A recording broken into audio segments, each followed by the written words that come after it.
Malam hujan itu Yusuf menemukan seorang wanita pingsan di jalan kampung, lalu ia membawanya ke rumah kayu kecilnya. Wanita itu mengaku tersesat, tapi sejak ia tinggal semalam saja, ancaman datang bertubi-tubi sampai fajar rumah Yusuf dikepung deretan mobil mewah, dan Yusuf baru sadar siapa wanita itu sebenarnya. Ternyata, sebelum cerita ini dimulai, silakan tulis di kolom komentar kalian menonton dari kota mana. Jangan lupa tekan tombol like dan subscribe channel ini. Sekarang mari kita mulai ceritanya. Hujan turun sejak sore, mula-mula rintik yang halus, lalu berubah menjadi tirai air yang rapat. Kampung kecil itu seperti dicuci berulang-ulang, sampai bau tanah basah menempel di udara. Dari kejauhan terdengar suara sungai yang naik, menggeram pelan di balik gelap kebun. Yusuf melangkah pulang dari musala. Sarungnya melekat di betis karena basah, baju koko putihnya tampak kusam, namun raut wajahnya tetap tenang. Sehabis mengajar ngaji anak-anak, Yusuf biasanya tidak langsung tidur. Ia biasa merapikan mushaf, menutup pintu musala, lalu berjalan pulang dengan hati yang ringan. Hidupnya tidak banyak, tapi ia selalu merasa cukup ketika bisa mengajarkan satu ayat pada anak-anak yang belum lancar. Jalan tanah menuju rumahnya licin. Lampu kampung tidak banyak, hanya beberapa bohlam kuning yang menggantung di teras warga. Selebihnya gelap, ditemani kilat yang sesekali menyambar jauh di atas bukit. Di tikungan dekat kebun pisang, Yusuf berhenti. Awalnya ia mengira itu karung atau ranting besar yang terseret air. Tapi ketika kilat menyala, bayangan itu berubah jelas menjadi tubuh manusia. Tergeletak miring, sebagian tertutup lumpur, rambut panjang melekat di pipi. Yusuf menahan napas. Ia mendekat pelan, hati-hati, seperti takut menginjak sesuatu yang tajam. Hujan membuat pandangannya kabur. Yusuf jongkok, menyentuh pergelangan tangan perempuan itu. Dingin. Tapi ada denyut halus, masih ada napas yang naik turun meski pendek. Astagfirullah, Yusuf berbisik, lalu segera melepas sarung luarnya untuk menutupi bahu perempuan itu. Wajah perempuan itu cantik, tapi pucat seperti kain yang direndam lama. Baju yang dikenakan tidak seperti baju orang kampung. Kainnya halus, potongannya rapi, warnanya terang meski basah. Ada cincin tipis di jarinya, ada gelang di pergelangan tangan yang tertutup setengah oleh lengan baju. Yusuf memandang sekeliling. Tidak ada orang. Tidak ada motor. Tidak ada suara selain hujan dan air selokan yang penuh. Seperti perempuan ini jatuh dari langit, tepat di jalan tanah kampungnya. Yusuf mengangkat tubuh itu dengan susah payah. Tubuhnya tidak berat, tapi basah dan lemas. Yusuf menahan agar kepala perempuan itu tidak terbentur. Ia berjalan tergesa namun tetap hati-hati, menembus hujan yang makin keras. Rumah Yusuf kecil, berdinding papan, berlantai semen yang dingin. Di teras ada sapu lidi dan ember plastik, tanda hidup yang sederhana. Yusuf membuka pintu, menyalakan lampu minyak karena listrik sering turun kalau hujan begini. Cahaya kecil itu membuat bayangan di dinding bergerak seperti gelombang. Ia membaringkan perempuan itu di dipan.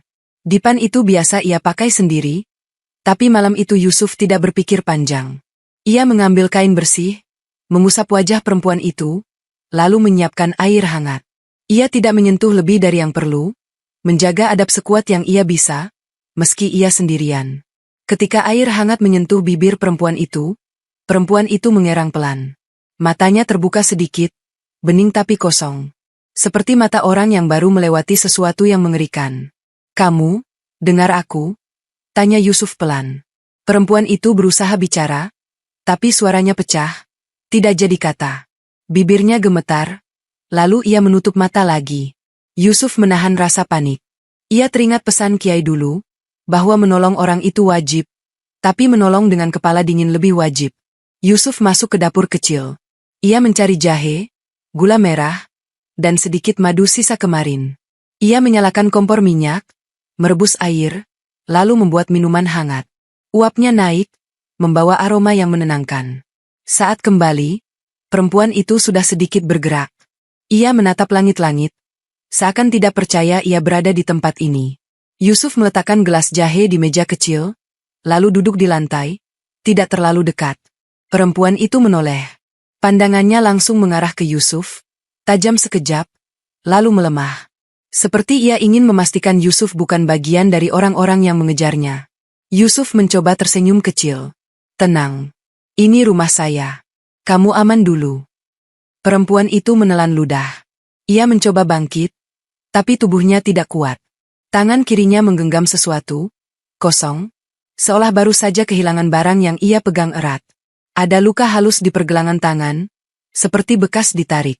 Yusuf melihatnya, tapi berpura-pura tidak melihat agar perempuan itu tidak makin takut.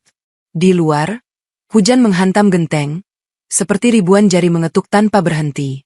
Rumah kayu itu terdengar rapuh, tapi Yusuf tetap menahan rasa takutnya sendiri. Malam itu Yusuf tidak tidur. Ia duduk bersandar di dinding, mushaf terbuka di pangkuan, membaca pelan agar hati tidak goyah. Sesekali ia menoleh ke perempuan itu. Perempuan itu tidur gelisah. Napasnya putus-putus, keningnya berkerut. Seperti ada mimpi buruk yang mengejar sampai ke dalam rumah. Menjelang tengah malam, terdengar suara motor jauh, lalu hilang. Yusuf menajamkan telinga. Tidak ada yang berhenti. Tidak ada yang mengetuk. Tapi rasa tidak enak itu menetap, seperti bau asap yang tertinggal. Yusuf memejamkan mata sejenak, lalu berdoa pada Allah, meminta perlindungan untuk orang yang tidak ia kenal, dan untuk dirinya sendiri yang tiba-tiba dipilih menjadi tempat singgah bagi kisah yang belum ia pahami. Ketika hujan mulai mereda, Yusuf masih duduk di lantai. Tangannya menggenggam tasbih. Matanya menatap pintu yang terkunci. Ia merasa malam itu bukan sekadar malam hujan. Malam itu seperti pintu yang dibuka, dan Yusuf baru saja melangkah masuk. Pagi datang pelan-pelan, membawa kabut tipis yang menggantung di atas kebun. Suara ayam berkokok bersahut-sahutan.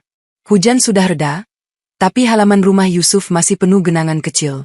Udara dingin menusuk sampai ke tulang. Yusuf bangun dari duduknya. Punggungnya pegal karena semalaman bersandar pada dinding, tapi ia tidak mengeluh. Ia menuju sumur, mengambil air, membasuh wajah, lalu menyiapkan sarapan paling sederhana, nasi hangat dan ikan asin. Tidak ada lauk mewah. Di rumah Yusuf, rasa syukur adalah bumbu paling mahal. Saat ia kembali ke ruang depan, perempuan itu sudah duduk di dipan. Rambutnya yang semalam kusut kini disisir dengan jari, meski masih lembab. Matanya memandang sekitar, menatap dinding papan, meja kecil, sajadah, mushaf, dan rak kitab yang tidak rapi. Sejenak perempuan itu diam, lalu berkata pelan, "Aku Angelika." Nama itu keluar seperti kata yang ditimbang dulu di lidah. Bukan sekadar nama yang dilempar begitu saja. Yusuf menangkap sesuatu dari nada suaranya, sesuatu yang seperti kehati-hatian orang yang sudah terlalu sering salah percaya. Yusuf mengangguk, tidak bertanya balik siapa dia sebenarnya. "Saya Yusuf," jawabnya singkat. Angelika memandang Yusuf, seperti mencoba menemukan kebohongan di wajahnya. Tapi wajah Yusuf datar, tidak dibuat manis, tidak dibuat galak. Hanya wajah orang kampung yang hidupnya terlalu sederhana untuk pandai bermain peran. "Aku, semalam tersesat," lanjut Angelika. "Aku tidak ingat jelas jalannya. Ponselku hilang." Yusuf menyodorkan piring makanan. "Makan dulu, biar badanmu hangat." Angelika menatap ikan asin itu sebentar, lalu makan pelan. Ia tidak mengeluh. Tapi Yusuf melihat caranya memegang sendok, cara ia duduk, cara ia mengusap bibir. Itu bukan kebiasaan orang yang sering makan di lantai rumah kayu. Itu kebiasaan orang yang hidupnya rapi. Yusuf tidak langsung menuduh. Ia hanya mencatatnya dalam hati. Setelah makan, Angelika berdiri, berjalan ke pintu, melihat keluar. Kampung itu tampak tenang, tapi bagi Angelika, ketenangan seperti jebakan yang bisa pecah kapan saja. Ia menarik napas panjang, lalu berkata dengan suara yang hampir tidak terdengar, "Aku cuma butuh tempat aman semalam saja." Yusuf menatapnya. "Kamu bisa istirahat sampai kamu kuat. Nanti kita pikirkan." Angelika menoleh cepat, seolah terkejut Yusuf tidak meminta imbalan, tidak meminta penjelasan, tidak meminta apapun. Siang itu, Bu Nani, tetangga Yusuf, datang membawa sayur lodeh. Ia biasa mampir karena kasihan Yusuf hidup sendirian. Tapi begitu matanya melihat Angelika, langkah Bu Nani tertahan. Senyumnya berubah jadi senyum yang dipaksakan. "Loh, Suf, ada tamu?" Bu Nani bertanya, suaranya dibuat ramah. Yusuf mengangguk. "Iya, Bu. Semalam saya temukan pingsan di jalan." Bu Nani menatap Angelika dari ujung kepala sampai kaki, lalu menaruh sayur lodeh di meja tanpa banyak bicara. Ia pamit cepat, tapi Yusuf tahu, Mulut kampung tidak akan diam setelah ini. Benar saja, sore belum turun, Yusuf sudah mendengar bisik-bisik dari luar pagar. Ada suara perempuan yang menahan tawa, ada suara lelaki yang berdehem, ada yang menyebut kata santri, ada yang menyebut kata perempuan kota. Angelika mendengarnya juga. Ia menutup pintu pelan, lalu duduk di sudut rumah, memeluk lutut. Wajahnya menunduk, tapi matanya memandang kosong. Menjelang maghrib, ketua kampung datang. Badannya besar, suaranya berat, tapi ia suka bicara seolah paling bijak. Ia berdiri di teras, menatap Angelika tanpa izin. Yusuf, katanya, nada suaranya manis tapi menekan. Ini siapa? Kenapa kamu bawa orang luar ke kampung? Yusuf menahan napas. Ia tidak suka bicara panjang. Saya temukan pingsan, Pak. Saya cuma nolong. Ketua kampung mengangguk, tapi matanya tidak mengangguk. Matanya mengukur, seperti menilai berapa besar masalah yang bisa ia jadikan kesempatan. Kalau orang luar, harus jelas. Kampung ini punya aturan. Jangan sampai jadi fitnah. Yusuf mengangguk pelan. Saya mengerti. Ketua kampung melangkah pergi, tapi sebelum turun dari teras, ia menoleh. Kalau ada apa-apa, kamu tanggung sendiri. Pintu tertutup. Angelika menatap Yusuf. Kalau ada yang mencari aku, ucapnya pelan, jangan bilang aku di sini. Yusuf menatap Angelika lama. Ia ingin bertanya, siapa yang mencarimu? Mengapa kau takut? Mengapa kau sendiri? Tapi Yusuf menahan semua itu. Ia hanya berkata, kalau kamu memang sedang dikejar, kamu harus jujur sedikit. Biar saya tahu bagaimana melindungimu. Angelika menelan ludah. Bibirnya bergetar. Ia seperti ingin membuka mulut, tapi kata-kata tertahan di tenggorokan. Lalu ia hanya menggeleng, lirih sekali. Malam itu, Angelika tidak tidur nyenyak. Yusuf bisa mendengar langkah kecilnya bolak-balik di dalam rumah. Kadang ia berhenti lama di depan jendela, menatap gelap. Kadang ia duduk, memegang kepalanya, seperti menahan sakit yang bukan di tubuh. Yusuf kembali duduk di lantai, seperti semalam. Ia menatap pintu. Ia sadar, nama Angelika yang ia dengar tadi bukan nama orang biasa. Dan permintaan untuk disembunyikan bukan permintaan orang tersesat. Di antara sunyi kampung dan rumah kayu yang sempit, Yusuf tahu, besok hidupnya tidak akan sama.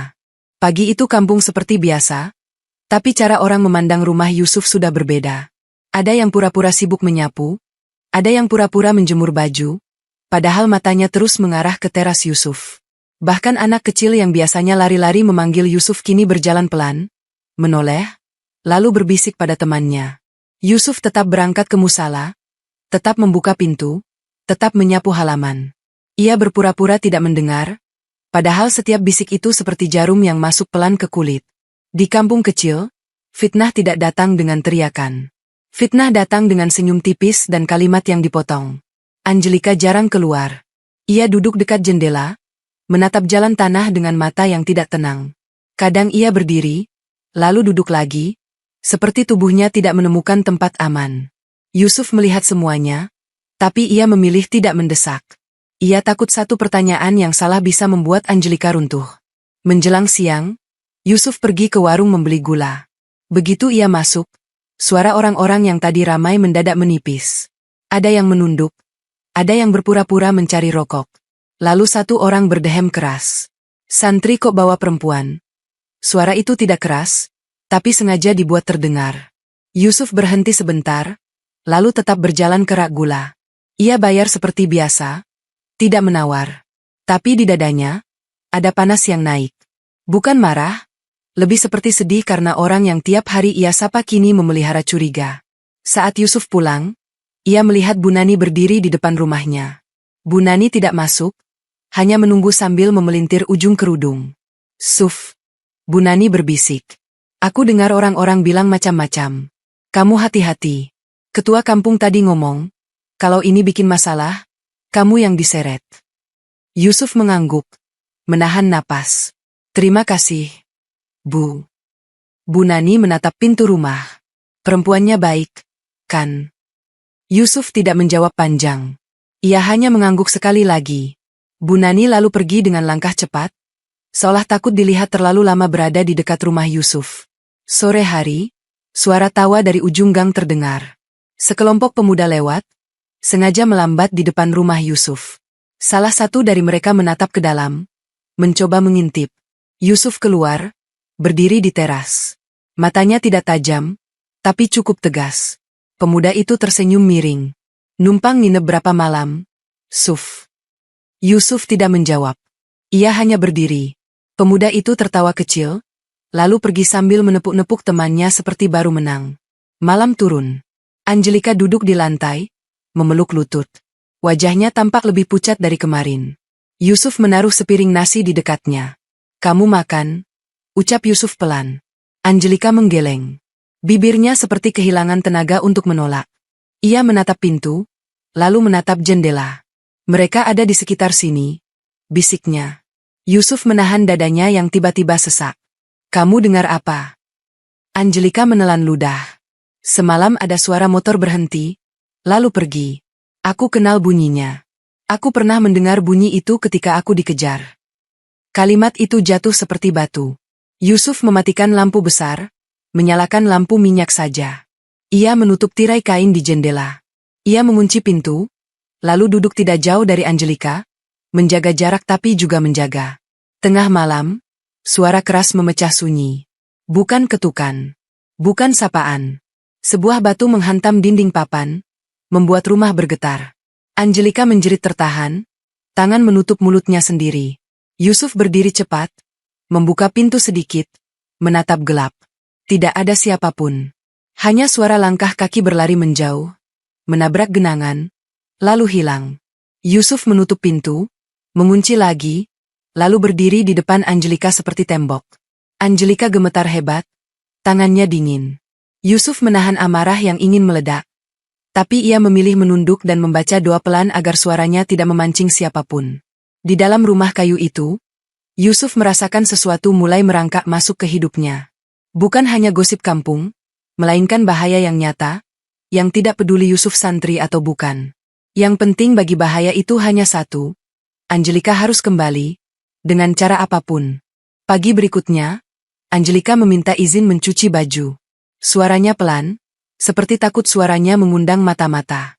Yusuf mengangguk dan menunjukkan bak cuci di belakang rumah. Angelika menggulung lengan bajunya. Saat itu Yusuf melihat jelas gelang yang sempat tertutup. Logamnya halus, tidak mungkin dibeli di pasar desa. Ada ukiran kecil yang rapi, sebuah inisial yang terasa asing bagi kampung, tapi terasa akrab bagi telinga Yusuf karena sering disebut di radio warung. Yusuf diam, namun dadanya menegang. Ia bukan orang kota, tapi ia tahu nama besar itu. Nama yang identik dengan gedung tinggi, mobil mewah, dan berita bisnis yang sering diputar sambil lalu. Nama yang tidak mungkin menempel pada pergelangan tangan perempuan yang katanya tersesat begitu saja. Yusuf menunggu sampai sore. Ia tidak menuduh. Ia tidak memojokkan. Ia hanya menyiapkan teh hangat dan duduk di lantai, menatap Angelika yang tampak makin lemah. "Aku lihat gelangmu," kata Yusuf akhirnya, pelan dan hati-hati. "Kamu bukan orang yang bisa tersesat sampai ke kampung begini tanpa alasan." Angelika terdiam lama. Matanya bergerak ke jendela, lalu ke pintu, lalu kembali ke Yusuf. Napasnya terdengar berat, seperti ia sedang menahan pintu agar tidak terbuka. "Aku tidak bisa jelasin semuanya," ucapnya. Yusuf mengangguk. "Aku tidak minta semuanya. Aku cuma perlu tahu bahaya macam apa yang sedang masuk ke rumahku." Angelika menunduk. Air mata jatuh. 1, lalu 2, lalu semakin banyak. Ia tidak menangis meraung. Ia menangis seperti orang yang terlalu lama menahan, lalu akhirnya bocor di tempat yang tidak ia duga. "Aku kabur," bisiknya. "Aku bukan tersesat." Yusuf tidak bergerak. Ia membiarkan kata itu menggantung agar Angelika berani melanjutkan. "Di kota, ada rumah besar," lanjut Angelika. "Rumah yang kelihatannya megah, tapi di dalamnya seperti penjara. Mereka mau aku menikah dengan orang yang tidak aku pilih. Bukan karena cinta. Karena bisnis. Karena warisan." Yusuf menelan ludah, memandang lantai sejenak. Ia pernah dengar cerita seperti itu, tapi selalu ia kira hanya cerita jauh, cerita orang kaya yang tidak menyentuh kampung. Angelika mengusap pipinya, tangannya masih gemetar. "Aku punya sesuatu yang mereka takutkan. Bukti. Kalau bukti itu keluar, Nama mereka hancur. Yusuf menatap Angelika. Bukti apa? Angelika ragu, lalu mengambil kain kecil dari lipatan bajunya. Di dalam kain itu ada benda kecil, hitam, sederhana, tapi cara Angelika memegangnya seperti memegang nasib. Flash disk. Aku sembunyikan ini dari mereka, kata Angelika. Aku harus menyerahkannya ke orang yang tepat. Tapi sebelum itu, aku harus hidup. Yusuf merasakan tengkuknya dingin. Benda sekecil itu bisa mengundang batu dilempar ke rumahnya, bisa mengundang orang-orang mengejar sampai ke kampung. Kenapa kamu datang ke sini? Tanya Yusuf pelan. Angelika menunduk lagi. Aku dengar ada tempat di kampung ini yang aman. Ada orang baik yang tidak suka banyak tanya. Yusuf menatap Angelika tanpa berkedip. Ia tidak merasa bangga disebut orang baik. Ia justru merasa bodoh karena kebaikannya bisa dijadikan pintu masuk bahaya. Di luar, ada suara motor berhenti sebentar. Tidak jauh. Angelika langsung menegang. Matanya membesar, wajahnya kehilangan warna. Yusuf berdiri cepat, memadamkan lampu, menarik Angelika ke sudut rumah yang paling gelap. Ia menahan napas, menajamkan telinga. Suara motor itu tidak masuk ke halaman, tapi cukup lama diamnya membuat dada Yusuf terasa ditekan. Lalu motor itu pergi perlahan, seperti orang yang sudah memastikan sesuatu. Angelika menutup wajahnya dengan kedua tangan. Nafasnya tersengal, seperti baru hampir tenggelam. Yusuf menatap pintu yang terkunci, lalu menatap flash disk yang kini tergenggam di tangan Angelika. Yusuf sadar, sejak malam hujan itu, ia tidak sedang menampung perempuan tersesat. Ia sedang menampung rahasia yang bisa menelan hidupnya pelan-pelan, dan kampung kecil ini sudah mulai mencium baunya. Siang itu matahari tidak terik. Awan masih menggantung, membuat kampung terasa lembab dan lengket. Yusuf baru saja selesai menyapu halaman ketika suara langkah tergesa muncul dari arah jalan. Seorang kurir desa berdiri di depan pagar. Bajunya basah oleh keringat, helmnya diselipkan di siku. Ia tidak biasa mengantar surat ke rumah Yusuf. Biasanya rumah Yusuf hanya didatangi anak-anak ngaji dan tetangga yang membawa sayur. Mas Yusuf, kata kurir itu pelan, seolah takut didengar orang lain. Ada titipan. Tidak ada nama pengirim. Yusuf menerima sebuah amplop coklat. Permukaannya rapi, namun sudutnya sedikit lembab, seperti baru saja dipindah cepat dari tangan ke tangan. Yusuf membalik amplop itu. Tidak ada alamat jelas. Tidak ada stempel desa. Hanya tulisan pendek yang dibuat tegas, seakan tidak mau dibantah. Angelika berdiri di balik pintu. Wajahnya menegang saat melihat amplop itu. Tangannya refleks menutup mulut, menahan napas yang tiba-tiba pendek. Yusuf membawa amplop itu masuk. Ia tidak langsung membukanya. Ia duduk dulu, menarik napas panjang, lalu membuka pelan seperti membuka luka. Di dalamnya ada selembar foto. Foto rumah Yusuf. Diambil dari jarak jauh, dari arah kebun pisang. Sudutnya persis mengarah ke pintu.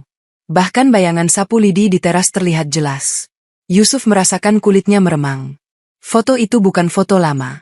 Itu foto yang baru diambil, seolah ada mata yang sudah berdiri di luar, menatap rumah ini tanpa masuk. Di bawah foto itu, ada kertas kecil. Tulisan pendek, tanpa salam, tanpa nama. Serahkan perempuan itu. Yusuf mengepalkan tangan. Dadanya terasa panas, tapi kepalanya justru dingin. Ia menatap Angelika. Angelika menunduk. Tubuhnya seperti kehilangan tenaga untuk berdiri. Mereka sudah dekat. Bisik Angelika. Aku sudah bilang. Yusuf tidak menuduh. Ia tidak menyalahkan. Tapi ia juga tidak bisa pura-pura ini hanya masalah singgah semalam. Ini sudah masuk ke napas rumahnya, ke keselamatan kampungnya, bahkan ke keselamatan dirinya sendiri. Belum sempat Yusuf berpikir langkah berikutnya, terdengar suara orang-orang di luar. Ketua kampung datang lagi. Kali ini tidak sendiri. Dua lelaki berdiri di belakangnya, wajahnya tidak ramah, pandangannya memeriksa rumah Yusuf seperti memeriksa barang yang ingin disita. Ketua kampung tidak banyak basa-basi. Yusuf, katanya, suaranya lebih keras dari biasanya. Warga sudah resah. Perempuan itu harus keluar hari ini.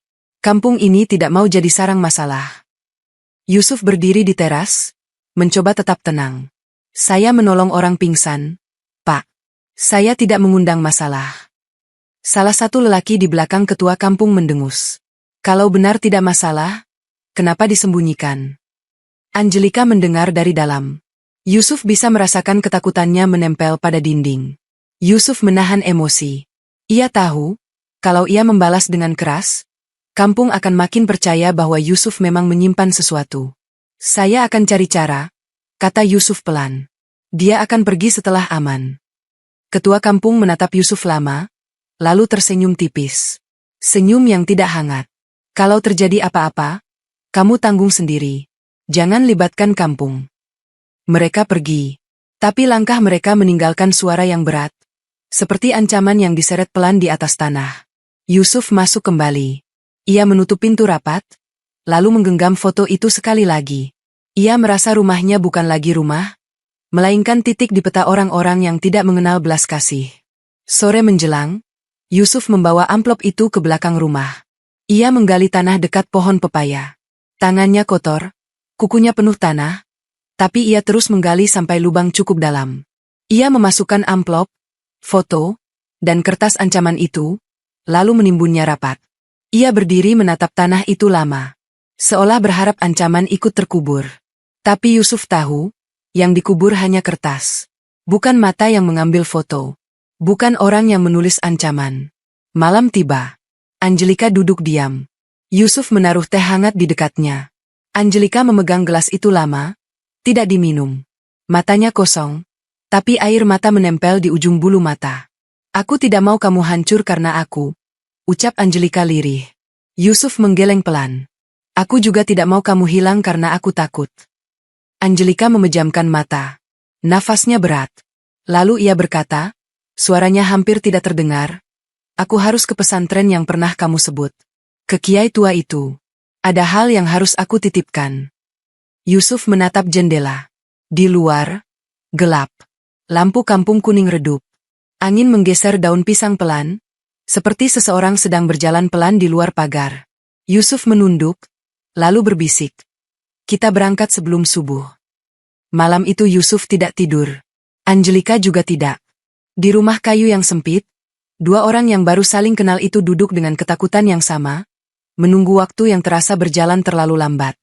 Subuh belum terbit ketika Yusuf mengetuk pelan pintu kamar tempat Angelika beristirahat. Angelika sudah bangun.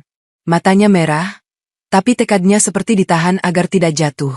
Yusuf menyiapkan tas kecil. Isinya air minum, roti, sehelai kain hangat, dan kitab kecil yang biasa ia bawa. Angelika membawa satu benda yang tidak pernah ia letakkan jauh dari tubuhnya.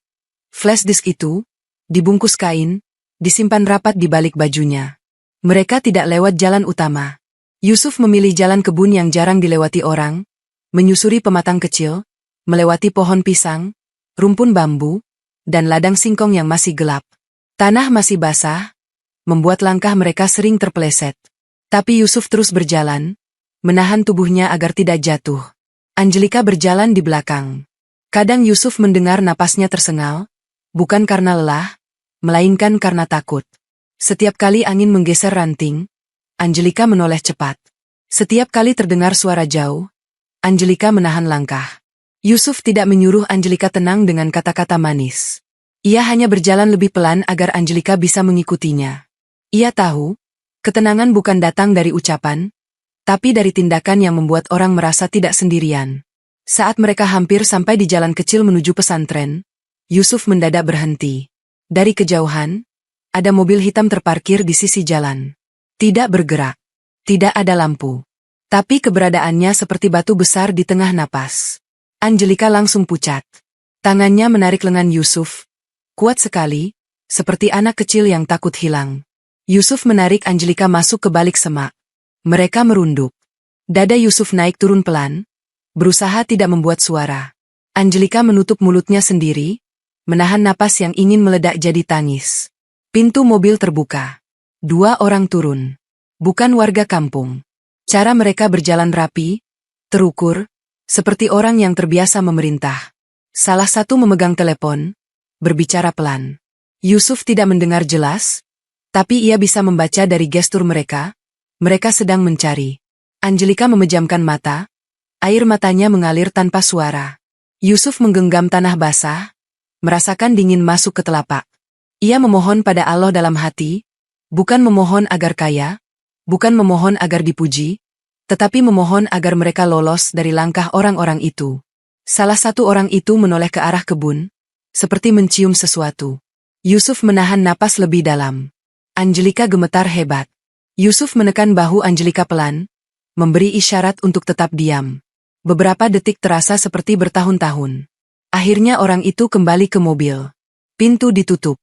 Mesin menyala pelan. Mobil bergerak, lalu menghilang di tikungan. Angelika menunduk, seperti baru kembali dari kematian. Yusuf tidak langsung berdiri. Ia menunggu sampai suara mobil benar-benar hilang. Baru ia menarik napas panjang, lalu mengajak Angelika berjalan lagi. Pesantren tua itu berdiri di ujung jalan berbatu, dikelilingi pohon besar dan tembok rendah. Lampu di halaman menyala kecil. Suara bacaan santri terdengar dari dalam, lembut dan teratur, seperti kain yang menutup luka. Kiai tua keluar ketika Yusuf mengetuk pintu. Jenggotnya putih, matanya dalam, wajahnya tenang seperti orang yang sudah melihat banyak badai. Ia menatap Yusuf lama, lalu menatap Angelika. "Masuk," kata Kiai singkat. Di dalam, ruangan sederhana, bau kayu dan kitab. Yusuf duduk menunduk. Angelika duduk dengan punggung tegang. Yusuf menjelaskan singkat, tanpa melebihkan, tanpa mengurangi.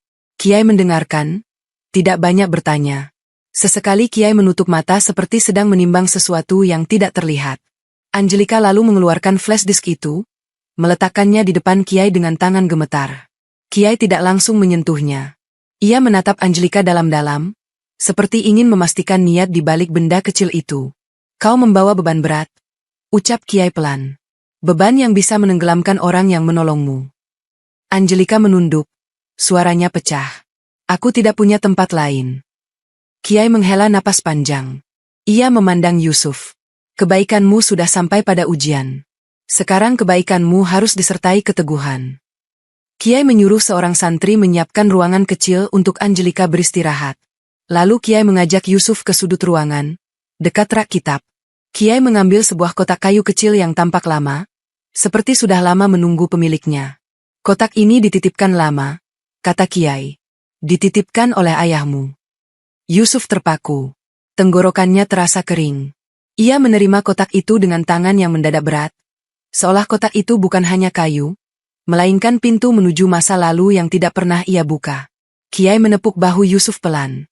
"Ada hal yang lebih besar dari yang kau kira. Dan itu sudah mendekat, bahkan sebelum mobil-mobil itu datang." Yusuf menggenggam kotak itu erat. Di luar, suara bacaan santri terus mengalun, tapi di dalam dada Yusuf, sesuatu mulai bergerak, seperti tanah yang retak pelan sebelum gempa besar. Kotak kayu itu tidak besar, tapi terasa berat di tangan Yusuf. Permukaannya kusam, ada goresan halus seperti bekas digeser berkali-kali. Kunci kecil di depannya sudah longgar, seolah kotak itu pernah dibuka lalu ditutup lagi dengan tangan yang ragu. Yusuf membawanya ke serambi pesantren. Lampu minyak menggantung, membuat bayangan kotak itu jatuh panjang di lantai. Kiai duduk di dekat rak kitab, tidak mendesak, tapi tatapannya seperti menunggu Yusuf sendiri siap. Yusuf membuka kotak itu pelan. Di dalamnya ada kain putih yang sudah menguning. Yusuf mengangkat kain itu, lalu menemukan foto usang. Foto itu menampilkan rumah besar, bertiang tinggi, dengan halaman luas. Di depan rumah itu berdiri seorang wanita muda, menggendong bayi. Wajah wanita itu lembut, tapi matanya seperti sedang menahan sesuatu yang pahit.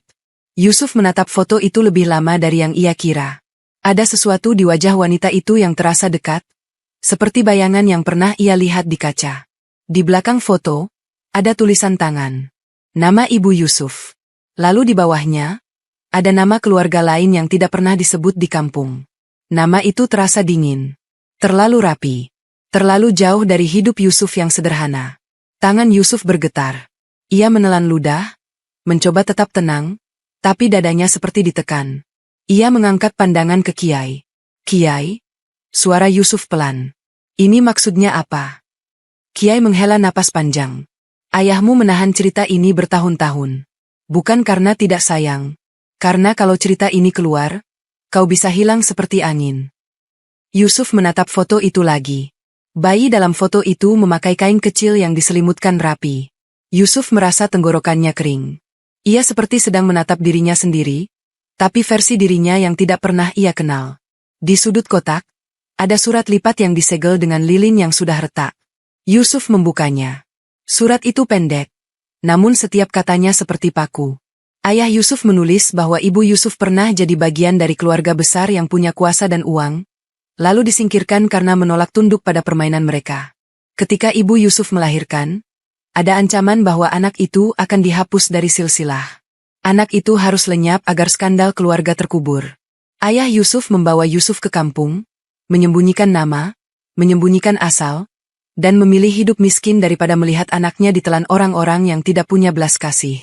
Yusuf menutup surat itu pelan. Matanya memanas. Angelika muncul di ambang pintu ruangan, tampak ragu mendekat. Tapi saat ia melihat foto rumah besar itu, wajahnya langsung berubah. Napasnya tersangkut, seperti ada batu di dadanya.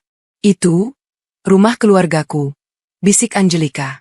Yusuf menoleh tajam. Angelika melangkah pelan, lalu duduk, jaraknya tidak jauh. Tangannya gemetar saat menunjuk sisi halaman dalam foto, seperti mengenali sudut yang sangat ia hafal. Aku pernah berdiri di sana, ucapnya. Tapi aku tidak tahu ada bayi itu. Yusuf menatap Angelika, seperti ingin menuntut jawaban. Tapi Angelika menunduk, air matanya jatuh. Aku datang ke kampung ini bukan karena jalan salah, kata Angelika pelan. Aku datang karena aku mencari seseorang. Yusuf menahan napas. Angelika mengangkat wajahnya. Aku dengar kabar, ada seorang pria bernama Yusuf yang disembunyikan di kampung. Anak yang dulu hilang dari keluarga besar itu. Kata-kata itu membuat ruangan terasa sempit. Yusuf tidak bergerak, tapi seluruh tubuhnya seperti tersiram air dingin. Ia ingin menyangkal. Ia ingin bilang itu tidak mungkin. Tapi foto itu masih di tangannya, dan tulisan di belakangnya masih terasa nyata. Kiai menatap Yusuf dalam-dalam. Kadang Allah menutup pintu masa lalu bukan untuk menghukum, tapi untuk melindungi. Tapi ketika waktunya tiba, pintu itu akan terbuka sendiri. Yusuf menggenggam kotak itu erat. Di kepalanya, kampung kecilnya mendadak terasa jauh. Seakan hidup yang ia jalani selama ini hanyalah satu halaman, sementara buku besar tentang dirinya baru saja dibuka. Mereka kembali ke kampung sebelum maghrib. Jalan tanah masih lembab. Angin membawa aroma daun basah. Tapi yang paling jelas terasa adalah tatapan orang-orang. Tatapan itu kini tidak hanya curiga, tapi juga takut. Seolah kampung sudah merasakan ada sesuatu besar yang ikut pulang bersama Yusuf. Ketika Yusuf mendekati rumahnya, ia melihat beberapa orang berdiri di ujung gang. Mereka berpura-pura ngobrol, tapi mata mereka mengikuti setiap langkah. Yusuf tidak menghentikan langkahnya. Angelika berjalan sedikit di belakang, menunduk, menahan wajahnya agar tidak mudah dikenali. Rumah kayu itu masih sama. Teras sempit, sapu lidi bersandar, ember plastik di sudut. Tapi udara di sekitarnya berbeda. Seperti ada bau besi yang tidak terlihat. Malam turun cepat. Yusuf baru menutup pintu ketika lampu rumah tiba-tiba mati. Bukan redup, tapi padam total. Sunyi seketika, hanya terdengar suara jangkrik yang mendadak lebih keras. Angelika membeku. Yusuf meraba saklar, tidak ada hasil. Ia keluar sebentar, memeriksa kabel yang masuk ke rumah. Di bawah cahaya bulan, Yusuf melihat sesuatu yang membuat jantungnya turun. Kabelnya putus. Bukan putus karena tua. Putus seperti dipotong. Yusuf menahan napas. Ia menoleh ke kebun. Gelap, tapi rasa diawasi tiba-tiba tajam. Yusuf masuk cepat, mengunci pintu, menyalakan lampu minyak. Cahaya kecil itu memantulkan wajah Angelika yang pucat. Mereka sudah sampai, bisik Angelika, suaranya serak. Yusuf duduk, mencoba menjaga suara tetap rendah. Kamu bilang kamu membawa bukti. Bukti itu tentang apa sebenarnya? Angelika mengusap wajahnya. Tangannya gemetar, tapi ia memaksa bicara. Ia mengaku ada orang dalam keluarganya yang tidak ingin perusahaan jatuh.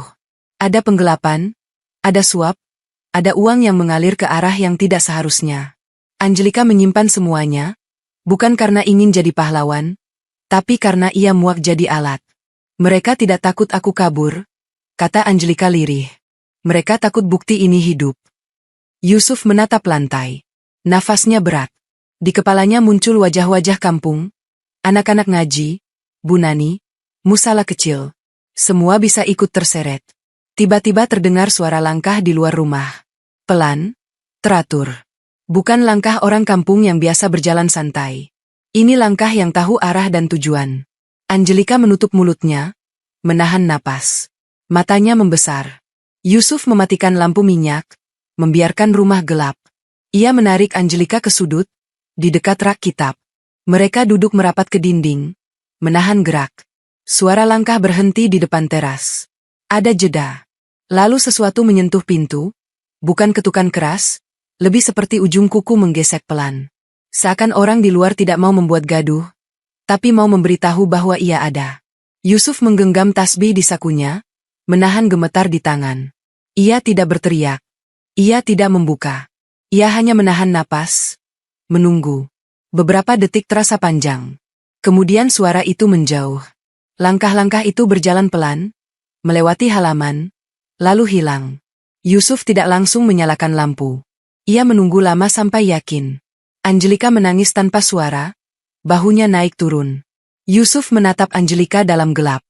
Ia ingin berkata semuanya akan baik-baik saja, tapi ia tidak mau berbohong. Ia tahu malam ini bukan sekadar ancaman. Ini adalah tanda.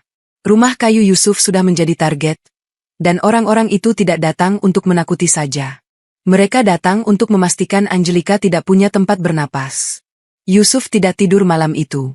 Setelah langkah-langkah di teras menghilang, ia tetap duduk di lantai, punggungnya menempel dinding, matanya menatap pintu yang terkunci. Lampu minyak tidak dinyalakan lagi. Rumah dibiarkan gelap, supaya tidak jadi penanda bagi siapapun yang mengintai. Angelika juga tidak berani memejamkan mata.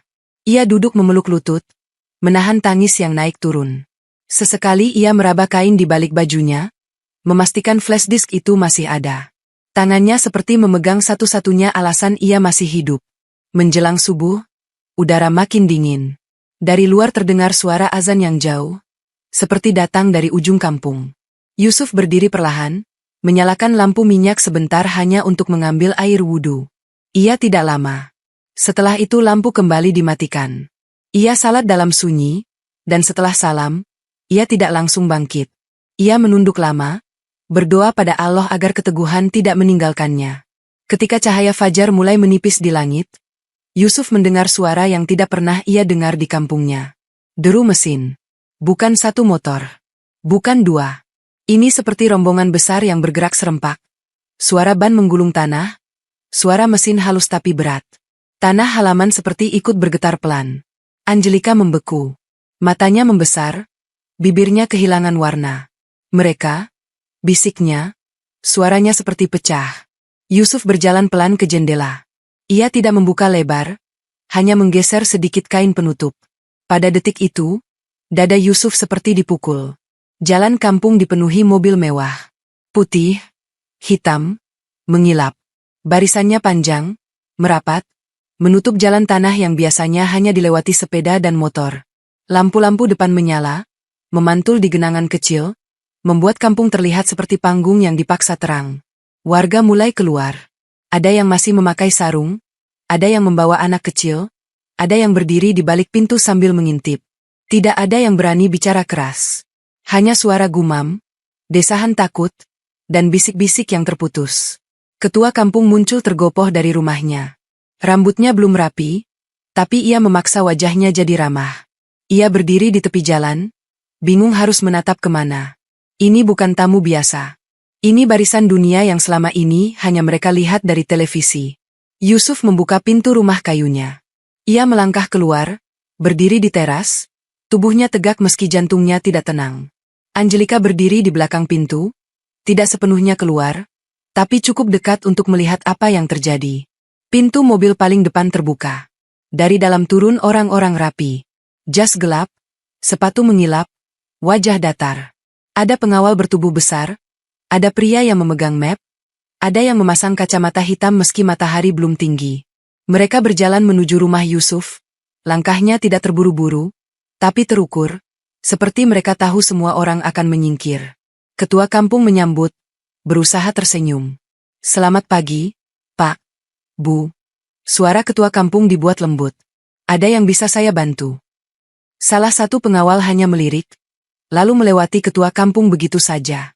Ketua kampung terpaku, senyumnya jatuh seperti daun kering. Rombongan itu berhenti beberapa langkah dari teras Yusuf. Salah satu pria berdasi maju, memandang Yusuf dari ujung kepala sampai kaki. Ia tidak bertanya dulu, ia seperti sedang menilai. Di sini, ucap pria itu singkat. Angelika menahan napas di balik pintu. Yusuf merasakan bahunya seperti ditindih. Tapi ia tetap berdiri. Ia tidak menunduk, tidak memohon, tidak juga menantang. Ia hanya berdiri sebagai pemilik rumah sederhana yang tidak ingin diinjak. Lalu pintu mobil paling mewah terbuka. Semua yang lain seperti menahan gerak. Seorang pria tua turun perlahan. Rambutnya memutih rapi. Wajahnya tegas, tapi ada lelah yang tidak bisa disembunyikan. Ia berjalan pelan, menatap rumah kayu itu, menatap halaman becek, menatap Yusuf dengan mata yang seolah mencari sesuatu yang sudah lama hilang. Warga kampung menahan napas bersama-sama. Pria tua itu berhenti tepat di depan Yusuf, jaraknya hanya beberapa langkah. Ia menatap Yusuf lama sekali, seperti membaca garis wajah Yusuf satu persatu, seperti memeriksa apakah ini benar orang yang ia cari. Lalu pria tua itu membuka mulut. Suaranya tidak keras, tapi cukup untuk membuat udara kampung membeku. Yusuf. Nama itu keluar dari bibir pria tua itu seperti panggilan yang disimpan bertahun-tahun. Yusuf menelan ludah. Tenggorokannya kering. Matanya tidak berpaling. Di belakang pintu, Angelika menutup mulutnya, menahan tangis yang hampir pecah. Yusuf berdiri di teras, tidak tahu apakah ia harus maju atau mundur. Nama yang disebut pria tua itu membuatnya terasa seperti ditarik ke masa lalu yang tidak ia ingat. Warga kampung mulai berbisik, tapi bisiknya tertahan, seperti takut salah napas. Ketua kampung menatap Yusuf dengan mata membulat, lalu menatap pria tua itu, seperti baru sadar ia sedang berdiri di depan orang yang mungkin selama ini hanya ia dengar dari berita. Yusuf akhirnya bicara, suaranya pelan namun tegas. "Siapa Anda?" Pria tua itu tidak langsung menjawab. Ia menghela napas panjang, lalu menunduk sedikit, seperti memikul sesuatu yang berat. Matanya berkaca-kaca, dan itu membuat semua orang kaget. Orang sebesar itu, dengan rombongan semewah itu, justru menampilkan wajah rapuh. "Aku yang berdosa pada ibumu," ucapnya lirih. "Aku yang membiarkan anaknya hilang supaya keluargaku tetap berdiri." Kata-kata itu seperti petir tanpa suara. Yusuf membeku. Dadanya sesak. Ia ingin bilang ibunya sudah wafat, bahwa ibunya orang kampung, bahwa hidupnya tidak ada hubungan dengan mobil-mobil ini. Tapi foto usang di kotak kayu itu muncul dalam pikirannya, seperti tangan yang mengangkat kain penutup mata. Angelika melangkah keluar perlahan dari balik pintu. Wajahnya tegang, tapi langkahnya tegas. Warga kampung langsung mundur, sebagian menutup mulut, sebagian menatap dengan takut bercampur penasaran. Pria tua itu menoleh pada Angelika, lalu menutup mata sebentar, seperti menahan marah dan sedih bersamaan. "Kau membuat semuanya kacau." Suara pria tua itu pelan. Angelika mengangkat dagu. "Yang kacau sudah lama, bukan aku yang membuat." Angelika lalu menatap Yusuf. Pandangannya berbeda dari kemarin. Ada penyesalan, ada beban, ada sesuatu yang ingin ia akhiri. Ia mengeluarkan flash disk dari balik bajunya, menggenggamnya di tangan kanan. Di tangan kirinya, ia mengeluarkan selembar dokumen yang sudah kusut karena disimpan rapat. "Aku tidak tersesat," ucap Angelika pelan, cukup jelas untuk didengar Yusuf. "Aku datang karena kamu." Yusuf menatap Angelika. Napasnya berat. "Apa maksudmu?" Angelika menatap pria tua itu, lalu kembali ke Yusuf. "Kamu anak yang dulu dihapus dari silsilah. Kamu tidak pernah salah. Tapi kamu dibuat seolah tidak ada." Warga kampung menahan napas. Ketua kampung seperti kehilangan keseimbangan.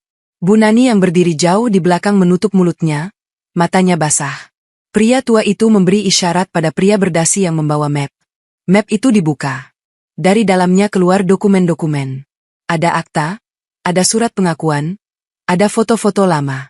Salah satunya foto yang mirip dengan foto di kotak kayu, rumah besar itu, wanita muda itu, bayi itu. Yusuf tidak bisa bergerak. Matanya menatap foto itu seperti menatap luka yang baru saja dibuka.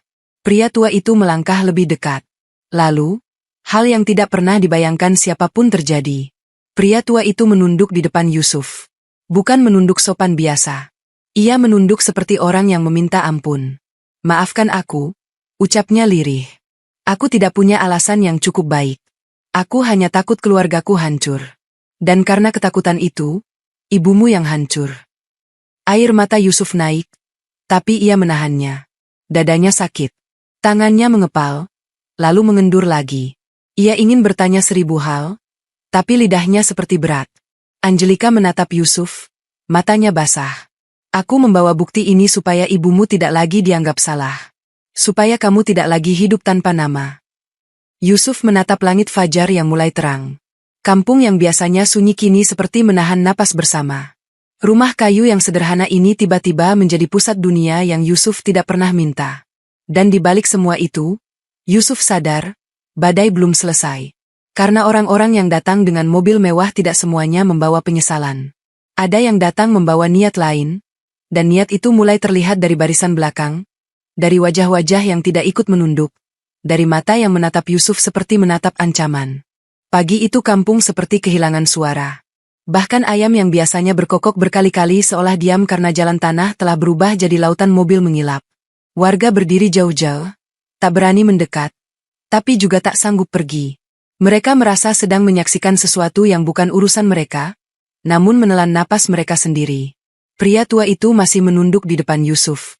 Pengawal di belakangnya tetap kaku, menahan diri, seolah tidak tahu harus memihak siapa. Angelika memegang flash disk erat. Tangannya gemetar, tapi matanya tidak mundur. Lalu dari barisan belakang muncul seorang pria paruh baya. Jasnya rapi, rambutnya tersisir kaku, wajahnya tajam seperti bilah. Cara ia melangkah menunjukkan ia terbiasa memerintah tanpa perlu menaikkan suara. Ia berhenti di samping pria tua itu tanpa menunduk sama sekali. Cukup, ucapnya dingin. Kita tidak datang untuk drama di kampung. Angelika menoleh, wajahnya langsung menegang. Paman. Paman itu menatap Angelika seperti menatap aset yang kabur dari gudang. Kamu pulang sekarang. Mobil sudah disiapkan. Angelika tidak bergerak. Aku pulang kalau kebenaran juga pulang. Paman itu tersenyum tipis. Kebenaran itu barang mahal. Tidak cocok dipegang orang emosional. Ia melirik Yusuf dari ujung kepala sampai kaki, lalu menghela napas kecil, seolah Yusuf tidak pantas jadi bagian percakapan. Dan anak ini, hentikan sandiwara silsilah. Kita bisa buat semua orang percaya dia hanya pengajar ngaji yang kebetulan menolong orang. Yusuf merasakan panas naik, tapi ia menahan mulutnya. Ia menatap paman itu dengan mata yang tenang, namun dalam.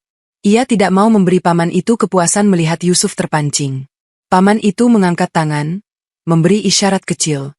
Dua pengawal melangkah maju, arah mereka jelas, menuju Angelika. Angelika mundur setengah langkah, refleks ingin lari, tapi tubuhnya menahan. Tangannya menggenggam flash disk lebih kuat.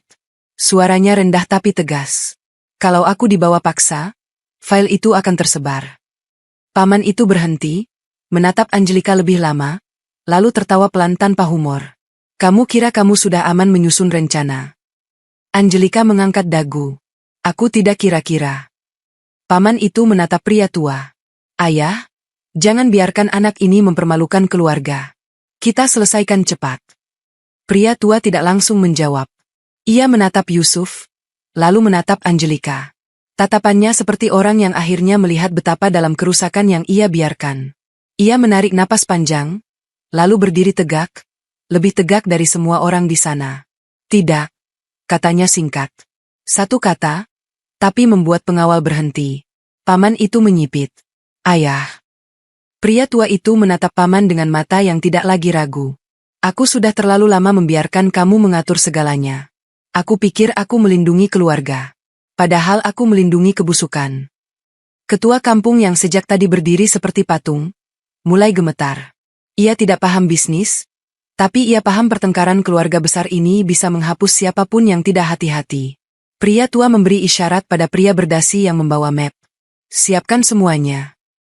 Pria berdasi itu membuka map lagi, menunjukkan dokumen-dokumen dengan cap dan tanda tangan. Ada surat pengakuan tentang penghapusan nama Ibu Yusuf dari silsilah. Ada catatan perpindahan aset yang dibuat seolah sah. Ada bukti aliran uang yang tidak wajar. Wajah paman itu berubah. Tidak lagi dingin. Ada retak. Ada panik yang tersembunyi. Ia melangkah maju. Suaranya mulai naik. Ayah, Ini akan menghancurkan kita. Pria tua mengangguk pelan. Kita memang sudah hancur. Kita hanya menutupinya dengan gedung dan mobil. Paman itu melirik Yusuf lagi. Kali ini matanya tajam penuh kebencian. Kamu mau apa? Anak kampung. Uang. Rumah. Nama. Yusuf akhirnya bicara.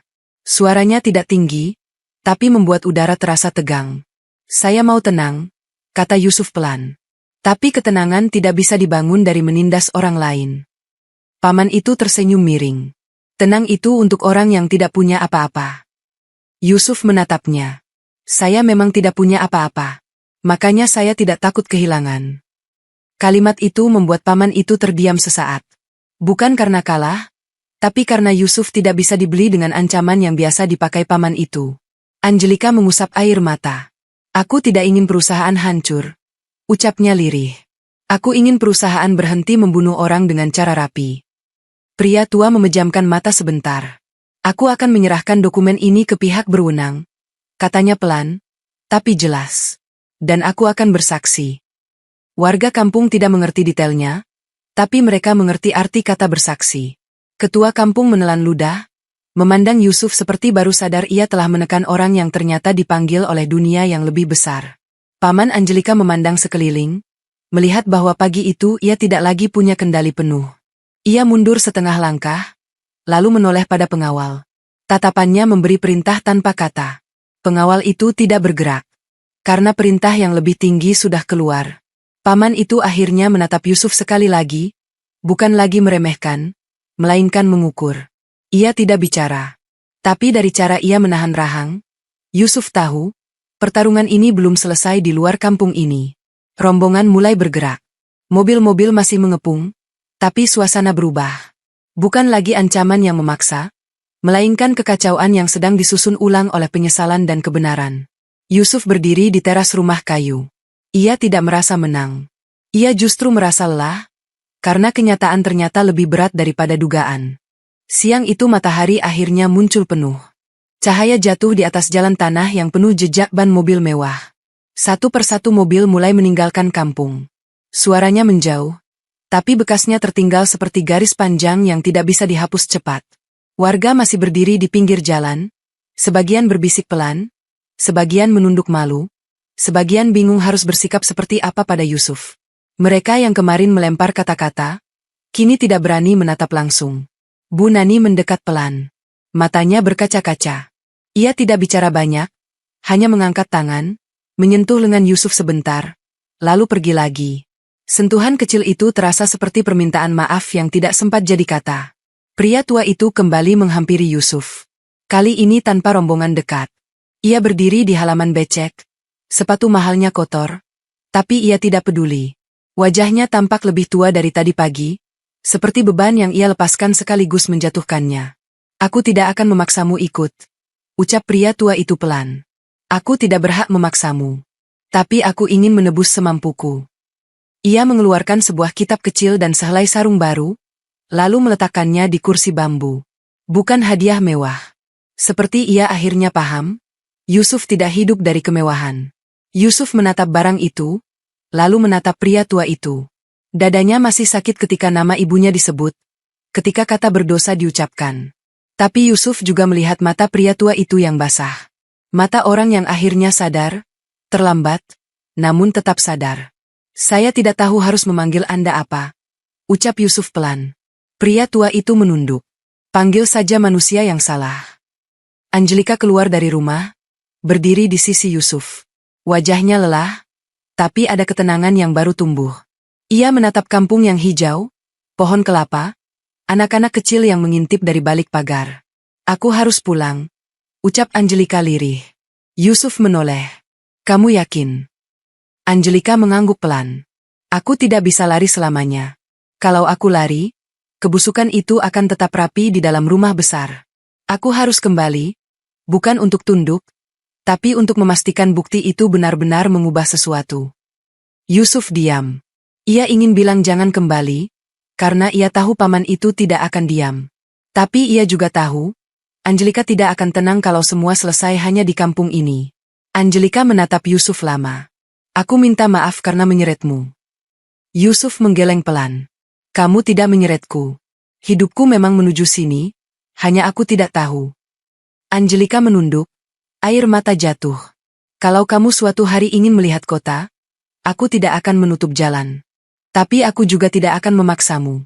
Kamu berhak memilih hidupmu. Yusuf menatap rumah kayu itu. Dinding papan, pintu sederhana, halaman kecil. Ini rumah yang selama ini ia rawat sebagai tempat tenang. Dan ia sadar, rumah itu tetap rumah, meski dunia besar sempat mengepungnya. Pria tua itu memandang Yusuf. Aku akan memastikan namamu kembali, katanya. Tidak untuk menuntutmu jadi bagian kami, tapi agar ibumu tidak lagi dianggap tidak ada. Yusuf menarik napas panjang. Ia menatap langit. Ia tidak meminta jadi kaya. Ia tidak meminta jadi pemilik perusahaan. Ia hanya ingin ibunya tidak dilupakan. Kalau itu untuk ibuku, ucap Yusuf pelan, saya izinkan. Angelika melangkah mendekat. Ia menunduk sedikit, tidak berlebihan, tapi tulus. Terima kasih, katanya. Karena malam hujan itu, kamu membuka pintu. Yusuf tidak menjawab dengan kata-kata panjang. Ia hanya mengangkat tangan, berdoa dalam hati. Ia mendoakan Angelika diberi kekuatan, mendoakan kebenaran tidak patah di tengah jalan, mendoakan dirinya sendiri agar tetap sederhana meski nama dan asalnya berubah. Ketika mobil yang membawa Angelika mulai bergerak, Angelika menoleh sekali lagi ke arah rumah kayu Yusuf. Matanya basah, tapi senyumnya tipis, seperti ada harapan yang akhirnya punya tempat. Mobil itu pergi. Rombongan besar menghilang di tikungan. Kampung perlahan kembali punya suara, tapi Yusuf tahu, hidupnya tidak kembali seperti semula. Namun ia juga tahu, ia tidak perlu menjadi orang lain untuk menghadapi kenyataan. Yusuf masuk ke rumah kayu, menutup pintu pelan, lalu duduk di lantai. Ia membuka mushaf, membaca satu ayat dengan suara lirih. Hatinya tidak lagi sempit oleh kebingungan tentang siapa dirinya. Karena akhirnya ia tahu, ia bukan hanya santri miskin. Ia adalah Yusuf, yang memilih menolong, dan memilih benar, meski dunia datang mengetuk rumahnya tanpa salam.